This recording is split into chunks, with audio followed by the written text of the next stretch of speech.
આદિ અનાદિ કાળથી વસનારો જેને આદિવાસી કહેવાય છે, હજારો વર્ષથી અહીંયા વસે છે અને એને મૂળ માલિક પણ કહેવામાં આવે છે. દેશનો મૂળ માલિક આદિવાસી. અને હમણાં જે તમામ યોજનાઓ, પરિયોજનાઓ અને કોઈ પણ સ્કીમો બને છે એમાં વનબંધુ, વનવાસી, ગિરિરાજ એવી સરકાર દ્વારા નામો આપવામાં આવે છે. વનબંધુ, વનવાસી એ આદિવાસીથી અલગ છે.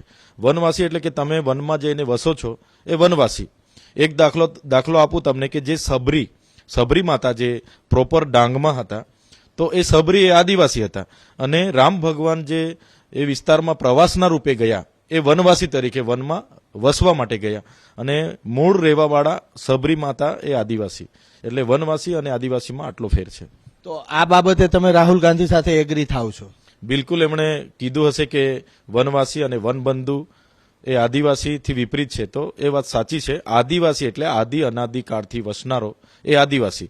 વનવાસી અને વનબંધુ જે આજકાલ અમારા લોકોને કહેવામાં આવે છે એ ખોટું છે. અમે વનબંધુ કે વનવાસી છે જ નથી.